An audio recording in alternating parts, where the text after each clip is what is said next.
우리 레위기 5장의 말씀을 함께 같이 보겠습니다.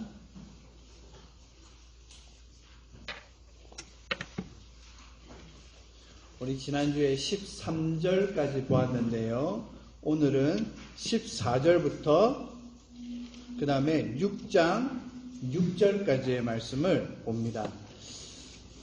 이게 오늘 말씀의 속건제에 대한 이야기인데요.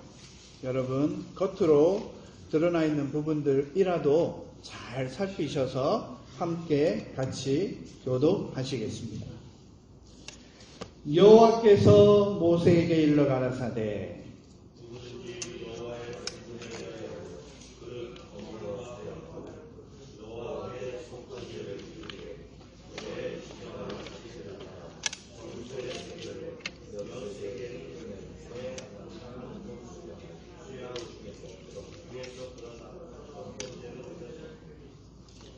성물에 대한 번과를 갚되 그것에 5분의 1을 더하여 제사장에게 줄 것이요 제사장은 그 속건제의 수양으로 그를 위하여 속한 즉 그가 사함을 얻으리라.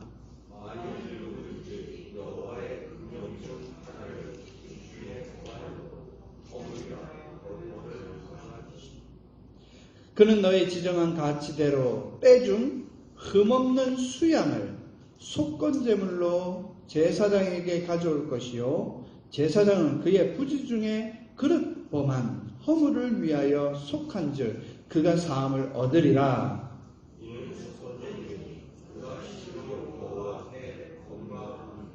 여호와께서 모세에게 일러 가라사대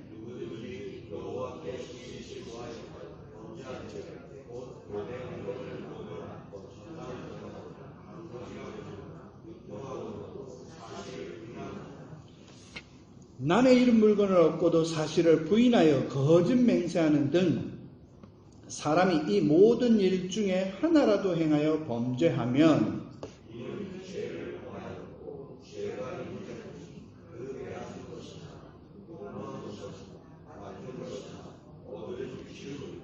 무릇 그 거짓 맹세한 물건을 돌려보내되 곧 그 본물에 5분의 1을 더하여 돌려보낼 것이니 그 죄가 드러나는 날에 그 임자에게 줄 것이요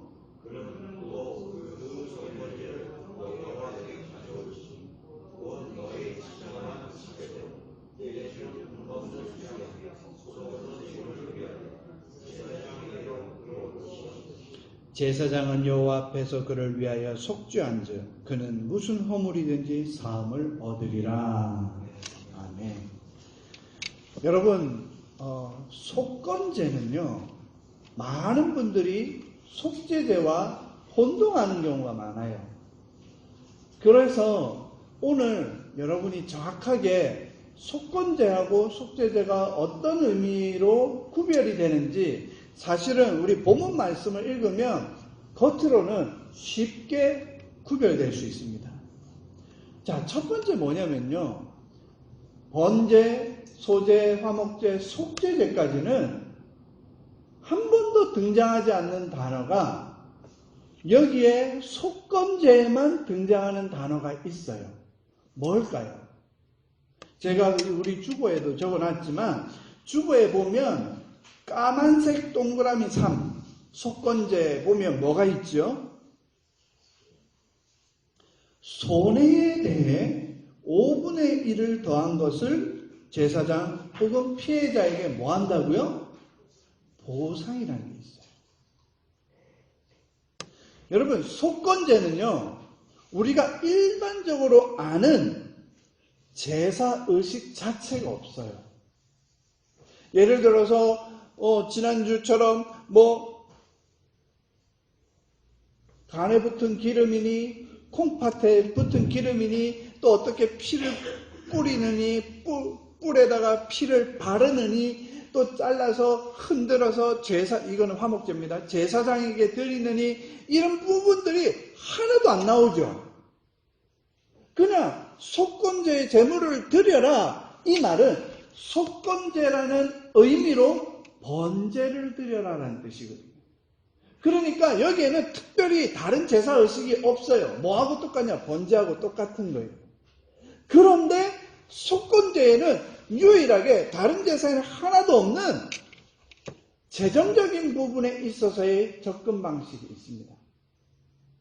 자, 지금까지는 우리가 몸과 마음과 또 그 다음에 하나님께 혹은 우리 이웃에게 범죄한 부분들이 드러나서 그것에 대해서 우리가 회개하고 하나님께 예배로 제사를 드렸는데, 이 속건제는 그렇게 범한 죄 중에서 무언가 남에게 피해를 입혔을 때에 그 피해에 대한 보상을 100% 해주는 것뿐만 아니라 거기에다가 20%를 더 얹어서 120%를 갚아라, 이 뜻입니다.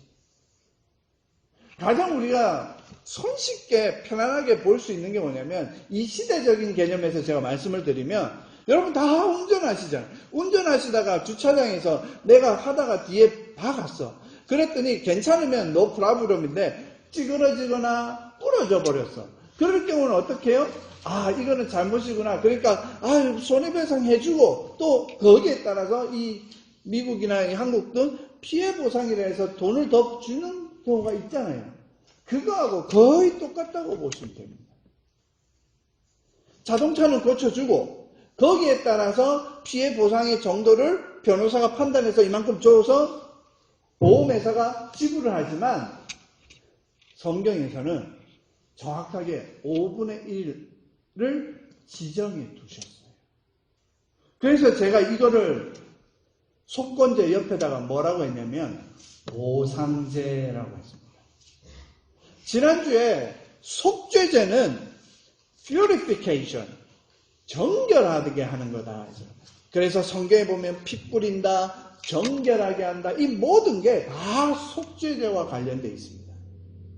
그런데 이 보상제는요, 절대적으로 무언가 갚아주고 피해를 입었을 때, 즉 첫 번째는 뭐냐면 하나님의 성물에 대한 보상이에요. 성물에 대한 보상. 그럼 성물이 뭐 있느냐? 여러분, 성물이 뭐 있습니까? 일단은 성막 안에 레위인과 제사장이 건드리고 만지고 하는 모든 게 다 성물이었어요. 그런데 우리가 내가 안 건드리고 제사장 건드리는데 이게 어떻게 해서 문제가 되느냐? 물론 그 부분에 있어서는 문제가 없어요. 근데 어떤 거냐면요, 유대인들에게 있어서의 거룩한 것은, 예를 들어 가지고 번제물을 옮길 때에 쇠꼬쟁이가 있어요. 고기를 끄집어내고 하는 이런 부분들, 그 쇠꼬쟁이를 만졌을 때에 그 쇠꼬쟁이가 꽂혀져 있는 고기는 그것도 거룩한 물건이 돼요. 즉 거룩한 사람이 예배를 위해서 드리는 모든 게 다 거룩하게 돼요. 무엇까지 거룩하게 됩니까? 옷까지 거룩하게 되고, 고기도 거룩하게 되고, 그 다음에 그 거룩한 고기를 담은 그릇도 거룩하게 되고, 그러니까 이 모든 게 다 거룩하게 된다는 의미가 됩니다.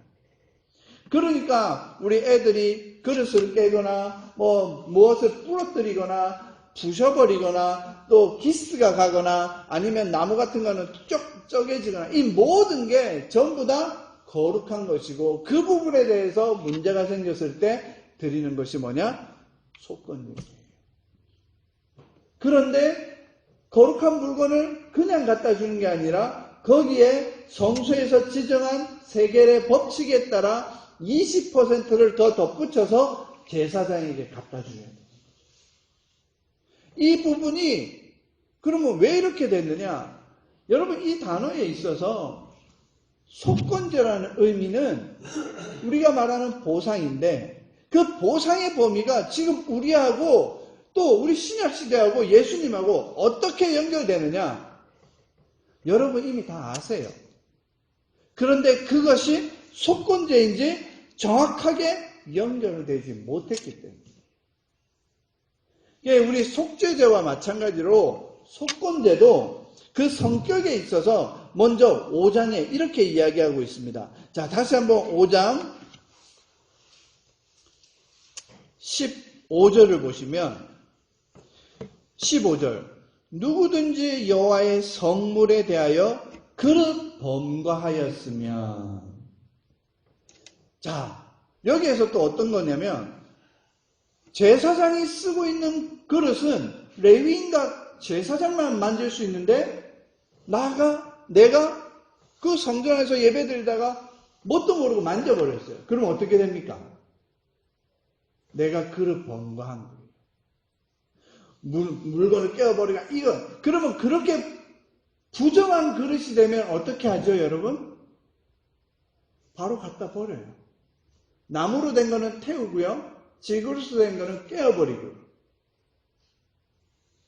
이게 법칙이기 때문에 없어졌으니까 당연히 배상하고 보상하고, 아이고 전 잘못했습니다 해가지고 속건제를 번제로 드리게 됩니다.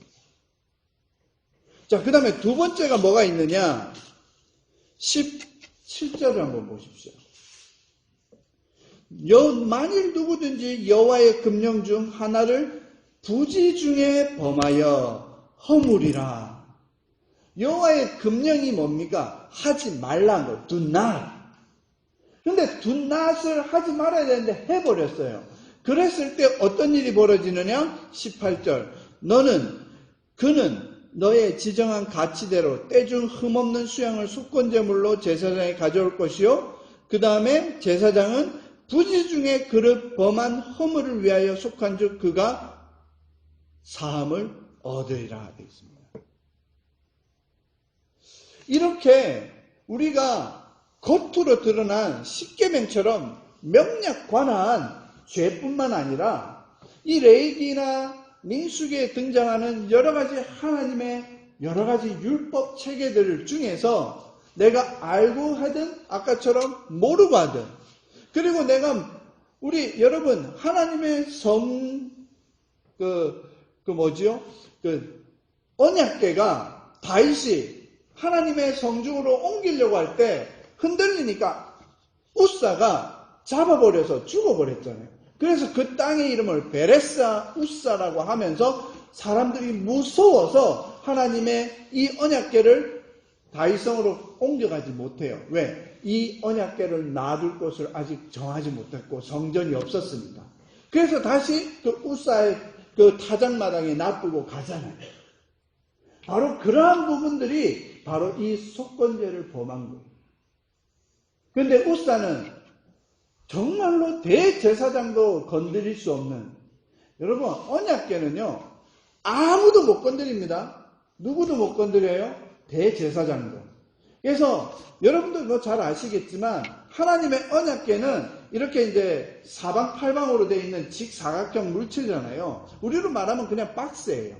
거기에 그 박스를 옮기려면 어떻게 해야 돼요? 다 사람이 들어야 되는데 못 건드리게 뭘 만들었어요? 여기 이제 그다란 것에 이게 고리를 만들었어요. 이 고리를 튼튼하게 만들어서 그 고리에다가 긴 나무를 꼽아요. 그래서 그 꼽아 놓은 것을 레위인들이 들을 뿐이지 절대로 하나님의 언약궤는 모세와 부살렐에 의해서 만들어진 이후에는 아무도 건드릴 수 없어요. 대제사장이라. 그 채를 빼서 보관할 수 있고 채를 꼽는 것까지인데도 건들지는 못하거든요. 이게 뭐냐? 여러분, 속건제의 범죄함에 의해서 죽은 아주 극명한 하나님의 법칙입니다. 이 속건제를 범했기 때문에 죽은 거예요. 그러한 성격으로 우리가 봤을 때에 이야기가 될 수 있습니다. 그러면 5장에 있는 것은 바로 이러하게 하나님의 거룩한 물건, 이 성물과 관련된 부분이라면, 여러분 6장에 나오는 속건제는 무엇과 관련되어 있냐면요, 참 저는 이게 신기해요. 왜냐? 하나님의 거룩한 물건, 이렇게 하면 우리가 의미가 있잖아요. 그런데 똑같은 속건제를 이야기하는데 6장에 가서 뭐가 얘기하냐면 이웃과의 관계를 이야기해요. 이웃과의 관계. 그 이웃과의 관계성 속에서 잘못했을 때도 하나님의 거룩한 성물을 범한 것과 똑같은 속건제로 하나님께 예배 드리라고 해요. 여러분이 놀랍지 않습니까? 여러분, 예수님께서 우리에게 말씀하실 때에 너희는 두 가지 이것만 지키면 된다라고 했을 때 무엇이었습니까? 이 두 가지가. 하나는 하나님 사랑이고 두 번째가 뭐였죠? 아, 예수님이 특별하게 말씀하시는구나. 아닙니다. 여러분, 사복음서에 나오는 예수 그리스도의 말씀 100% 초림부터 재림까지, 그리고 예수님이 이 땅 위에 살았던 예수님의 공생애든 사생애든 모든 예수님과 관련된 모든 것은 구약에 다 나옵니다. 그 두 가지가 하나 되지 못하면 여러분, 그건 잘못된 성경 해석인 거예요. 예수님의 어떠한 모습도, 여러분, 그 구약 선지자들은 그러면 예수님의 초림만 예언한 게 아니에요? 아닙니다. 구약의 선지자 중에서 많은 분들이 예수님의 재림도 예언하고 있어요. 그거를 구별하지 못하니까 2단, 3단이 나오는 겁니다. 자, 그러면 속건제에 대해서 분명히 예수님 할 때 하나님 사랑과 이웃 사랑이 바로 이 속건제, 우리 속죄제도 봤잖아요. 그런 것처럼 속건제 6장에도 그렇게 나오는 거예요.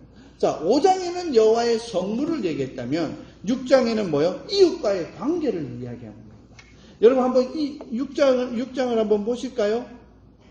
보세요. 2절 보세요. 2절, 3절만 보시더라도 아실 겁니다.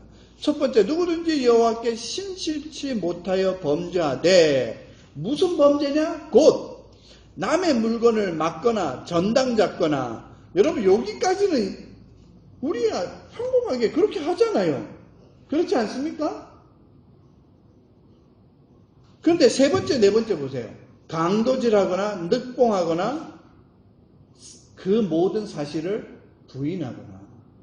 우리 김정순 권사님이 나한테 목사님, 내가 오늘 이게 지갑을 안 가져와서 그런데 나에게 한 100불 좀 빌려주세요. 예, 빌려드렸어. 근데 권사님이 잊어버렸어. 그래, 나는 돈을 달라고 했는데 권사님이 나 카드 빌린 적 없는데? 근데 나중에 권사님이 내가 빌렸는데 어떡하지? 목사님한테 안 빌렸다고 거짓말했는데 내가 모른 척인데 어떡하지? 여기까지는 괜찮은데요. 그 다음에 권사님, 목사님, 내가 돈을 빌렸는데 깜빡 잊고 잊어버리고 있었어요. 다시 드릴게요. No problem. 근데 그 사실을 부인하고 모른 척하면 뭐가 된다고요? 강도와 늑봉이 됩니다. 제가 극단적인 예를 들었지만 여러분, 우리 삶에 이런 게 얼마나 많은 줄 아세요? 그래서 제가 옛날에 지나가다가 펜이라도 하나 주우면 절대로 제 인마이 포켓 못 하겠더라고요. 따로 모아갖고 주일날 헌금통에 넣고 그랬어요. 이게 뭐냐면요, 우리 하나님께서 마련해 주신 이 5대 제사 중에서 이 중요한 속건제가 무엇과 관련이 있냐면, 처음에는 하나님의 거룩한 선물이나 금령 중에만 있는 줄 알았더니 그게 아니라 우리의 6일 동안의 삶하고 똑같은 거예요. 우리 유현숙 권사님 기도하신 것처럼 주일날만 예배자로 사는 것이 아니라 남은 6일도 예배자로 온전히 살아가게 기도드리는 것처럼 바로 그러한 삶을 우리 하나님은 우리에게 원하시는 거예요. 그 다음에 그 6장 3절 보세요.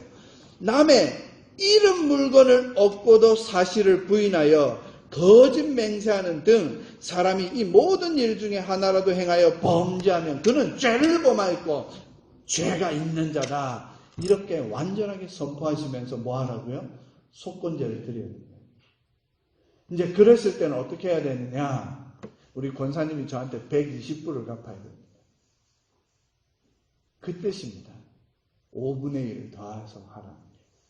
그리고 권사님은 120불을 갚아서 나는 기분이 좋죠. 나한테는 이제 죄가 없어졌어. 이제 누구한테 용서를 구해야 됩니까? 하나님 앞에 용서 구하는 거. 그게 바로 속건제입니다. 자, 예수님이 이 말에 대해서 어떤 얘기를 하셨는지 아세요? 네가 만일 하나님께 예배 드리러 오다가 네 형제와 싸운 일이 있거든 그 재물을 놓아두고 가서 화해한 다음에 다시 와서 나에게 예배 드리라. 이 말입니다. 우리가 볼 때 번제나 속죄제, 속건제 이거는 막 번제 드리고 동물을 바치고 이러니까 뭐 대단한 것 같지만 21세기에 그게 다 뭔가요? 예배 아닌가요? 저와 여러분 지금 예배자로 온 거예요. 예배를 드리는 거예요. 그와 마찬가지로 그 전에 여러분들이 해결해야 될 게 무엇이 있느냐? 제가 아까 목회기도한 것처럼 주중에 마음에 다쳤던 상처, 기분 나빴던 거, 괴로웠던 거 여러분이 다 해결하고 나서 이 예배에는 정결한 마음으로 속건제를 드린 마음으로 와서 예배를 드리셔야 된다는 겁니다. 부부간에 얼마나 많이 싸웁니까? 제가 우리 교회에서도 이런 말씀 드렸나 모르지만 결혼하고 나서 집사람하고 너무 행복했어요. 그런데 희한하게 토요일만 되면 싸우는 거예요. 아무것도 아닌데 토요일만 되면 싸워요. 제가 전도사 할 때도 그랬고 그 다음에 이제 성가대 지휘할 때도 그래갖고 제가 한때는 10시까지 입을 뒤집으시고 내가 오늘 교회 안 간다 니하고 싸워서 내가 이런 적도 있어요. 여러분 우리가 살아가면서 그러고 나서 와이프하고 뭐라 했냐면 토요일만큼은 월요일부터 금요일까지 어쨌든 싸우더라도 토요일만은 싸우지 말자. 왜요? 우리가 싸우는 게 아니라 마귀가 우리를 싸우게 한다는 것을 한 7주인가 8주 지나고 나서 그때서야 깨달은 거예요. 여러분 하나님 앞에 예배자로 왔을 때 여러분이 온전한 예배자로 예배드리는 거 하나님 너무 기뻐하시겠죠? 찬양도 그렇고 말씀도 그렇고 기도도 그렇고 헌금도 그렇고 나중에 성경 교제도 그렇고 이게 행복하고 셀러브레이션 제가 여러분에게 카톡으로 나왔던 그 가사 중에 I feast daily 나는 매일같이 feast 축제를 벌인다 잔치한다 in Jesus Christ for you die 주님께서 우리를 위해서 돌아가셨기 때문에 그게 가능하다는 그 고백이 있는 것처럼 여러분들이 그러한 삶을 살 수 있게 하나님이 배려해 주신 게 뭐냐 바로 이 속건제입니다. 얼마나 좋은지 몰라요. 그래서 다른 제사는 보면 여러분 알다시피 양도 바치고 염소도 바치고 그 다음에 뭐죠? 그 송아지도 바치고 소도 바치고 나중에 가난한 자를 위해서는 뭐요? 산비둘기 2마리나 아니면 집비둘기 새끼 2마리나 안 그런 사람 그거보다 더 가난한 사람은 자기가 먹는 음식 한 움큼 한 주먹이에요. 한 움큼을 하나님께 바쳐라 소재로. 우리 하나님은 예배를 못 드리게 하시는 분이 아니에요. 자기가 가능하면 양이나 염소 바치고 가난하면 비둘기 잡고 비둘기를 여러분 산비둘기를 왜 산비둘기 하나님께서 해주신 줄 아세요? 너희가 튼튼해서 산에 가서 열심히 비둘기라도 잡아서 하나님께 바치면 돼. 흠 있는 비둘기 없는 비둘기 이런 표현 안 쓰세요. 그리고 집비둘기는 왜 새끼를 바치라고 하는지 아세요? 어미는 새끼를 낳아줘야 되니까 그건 니네 재산이니까 하고 집비둘기는 새끼로 바쳐 이렇게 얘기하세요. 그리고 너가 그것도 바칠 우리 할머니 할아버지들은 그거 못 잡잖아요. 산비둘기 집비둘기도 없다. 그럴 경우 어떻게 해요? 네가 죄를 범한 것을 알았으면 한 끼는 금식해. 그런 의미로 네 한 움큼을 바치라. 우리 하나님 얼마나 자상하신 분인지 몰라요. 이렇게까지 배려가 많아요. 그런데 유일하게 속건제만큼은요 오직 숫 양만 바칠 수 있습니다. 다른 양이 아니고요. 오직 숫 양만 바칠 수 있어요. 왜냐? 이 세상에 그때 당시 가장 경제적인 지표로 누구나 동일하게 이해할 수 있고 통용되는 동물이 바로 양이었어요. 그래서 그 숫양의 어린 양이 숫양이든 양이든 숫양을 바칠 수 있어요. 그런데 여러분 헷갈리잖아요. 제가 지난주에 말씀드렸죠. 속죄제는 유일하게 숫양을 바쳐서는 안 돼요. 암양은 바칠 수 있어요. 암염소는 바칠 수 있어요. 어린 암양은 바칠 수 있어도, 송아지는 바칠 수 있어도 절대로 숫양은 못 바쳐요. 무엇을 위해서 보관되어야 되느냐? 속건제를 위해서 보관되어야 돼요. 이렇게 크게 구별되어 있습니다. 여러분 이사야 53장 한번 펴주시겠습니까?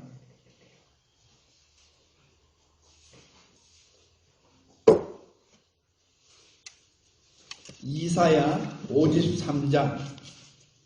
여러분 이거 고난주간에 여러분 많이 읽으셨고, 저는 구약 성경에서 53장을 무조건 암송하려고 엄청 노력합니다.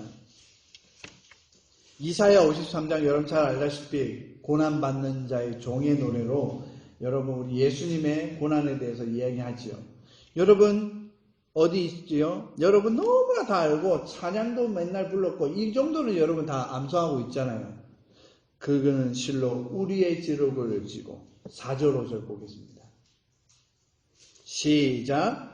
그는 실로 우리의 질고를 지고 우리의 슬픔을 당하였거늘 우리는 생각하기를 그는 징벌을 받아서 하나님에게 맞으며 고난을 당한다 하였노라. 시작.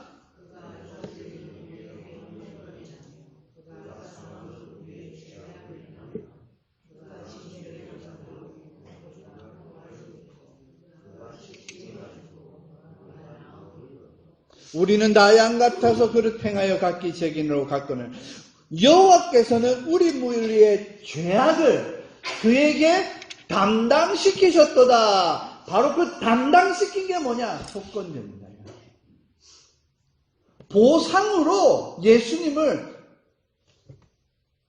하나님께서 어린 양으로, 숫양으로 들이신 겁니다.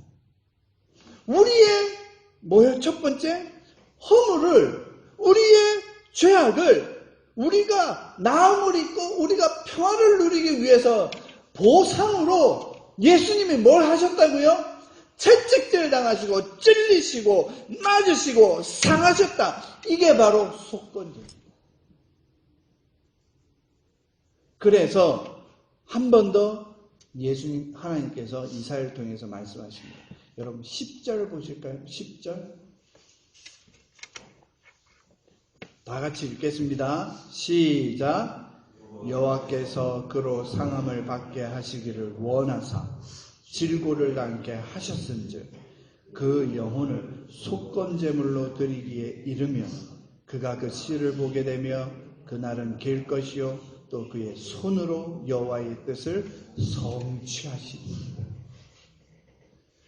여러분 이렇게 속건제의 의미는요 뭐냐? 보상이에요. 예수님께서 십자가를 지시고 그 십자가를 지시는 모든 과정의 일련의 과정이 다 누구 때문이라고요? 저와 여러분들을 위해서요. 내 죄악과 허물, 내 평화로운 삶과 내 건강한 삶을 위해서. 영적으로든 육적으로든 우리 하나님께서 여러분들에게 평화의 왕으로 오신 것을 기억하실 겁니다. 행복한 것, 왜 행복하냐? 무엇 때문에 행복하냐? 아닙니다. 누구 때문에 행복하냐입니다. 바로 그게 전부 다 속건제 안에 포함되어 있어요. 여러분 우리가 그래서 여러분 구세주라는 영어 단어가 있습니다. Savior잖아요. 그런데 이 단어는 속건제에 쓰는 단어가 아니고요. 속건제에 쓰는 단어는 Redeemer입니다. Redeemer. Redeem이 뭐냐면 보상한다, 배상한다. 가끔 가다가 납치당한 아이에게 ransom,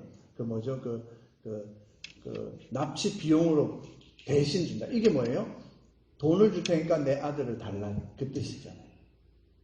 그래서 redeemer, 또 구속자, 한국말로 구원자라고 안 하고 구속자, redemption, 이것이 다 속건제에 대한 영어식 표현이 되겠습니다. Savior도 너무 좋지만요, 저는 Redeemer를 더 좋아합니다. 내가 지은 죄 대신 보상해 주셨기에 내가 용서를 받았구나. 그런데요, 100% 보상이 아니죠. 몇 프로요? 120%고요. 여러분의 죄값은 1년이면 되지만 예수님은 그 1년을 위해서 치르신 대가는 1년 3개월입니다. 1년 2개월, 3개월입니다.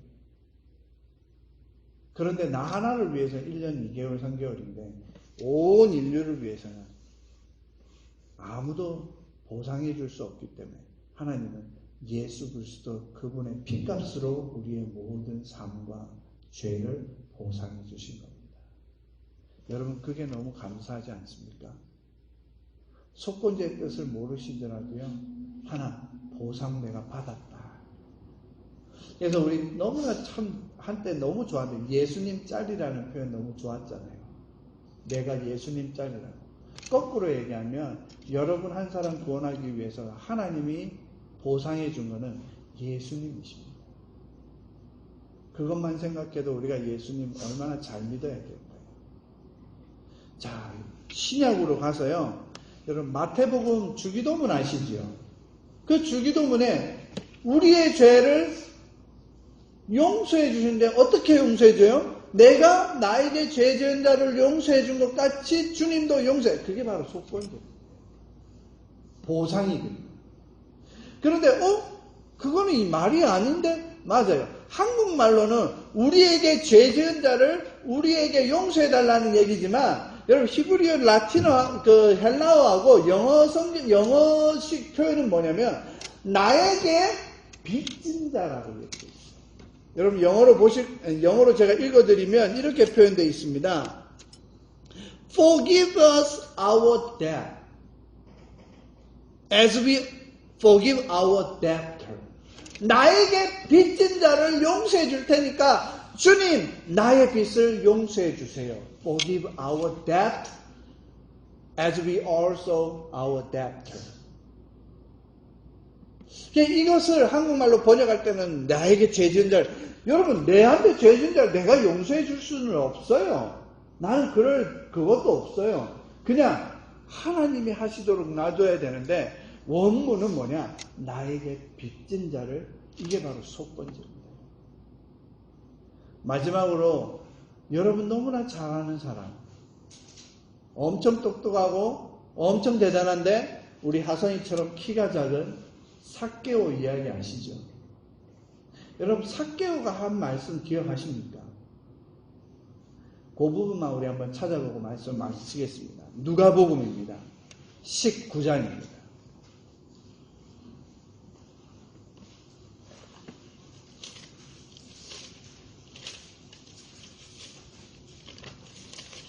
여러분도 너무나 잘 아는 삭개오의 이야기인데요. 그 삭개오가 그 마음을 아시는 하나님께서 삭개오 집에 가셨고, 그리고 삭개오가 뭐라고 얘기하시냐면 8절 보세요. 삭개오가 서서 주께 여짜오되 주여 보시옵소서, 내 소유의 절반을 가난한 자들에게 주겠사오며 만일 네 것을 토색한 일이 있으면 4배나 갚겠나이다. 여러분 이게 무슨 뜻인지 아세요? 20%만 갚으면 되는데 400%로 갚겠습니다. 이렇게 얘기하는 거예요. 우리 아까 레이게 읽었던 토색한 것, 이게 바로 이 표현이 뭐냐면 바로 속건제에 대한 표현이에요.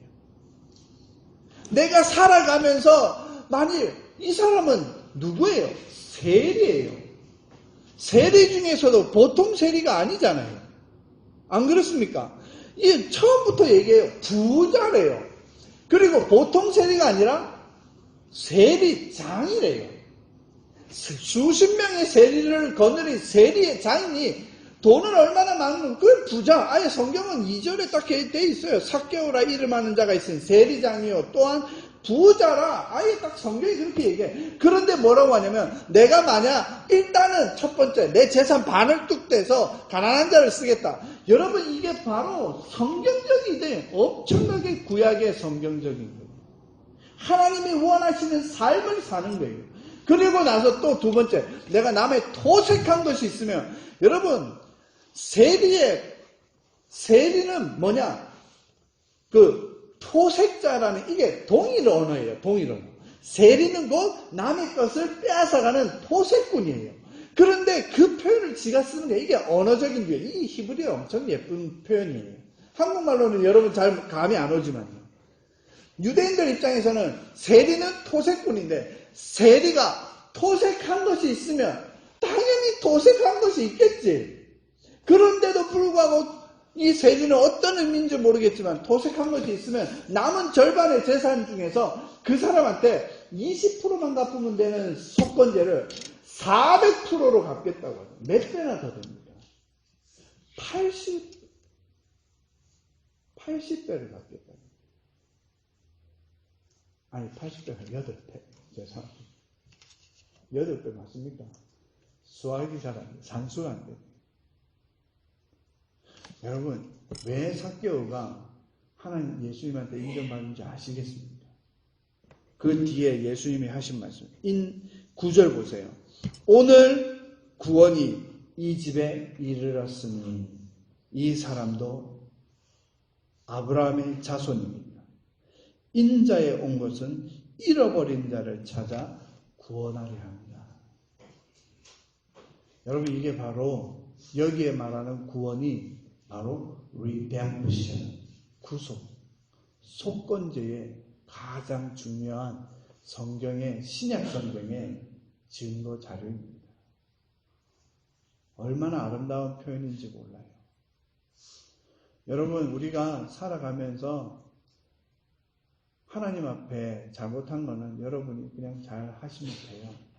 그러나 세상 속에서 살아가면서 내가 뭔가 잘못한 것이 있다면 이것저것 재지 마시고 넉넉하게 대접하시고 용서도 넉넉하게 구하시고 잘못한 것이 있으면 잘못한 것대로 넉넉하게 잘못했다 하시고 그리하여 진정 살아계신 예수 그리스도의 복음의 구속이 여러분의 삶에도 가득 넘치시기를 주님의 이름으로 축원드립니다. 기도하시겠습니다.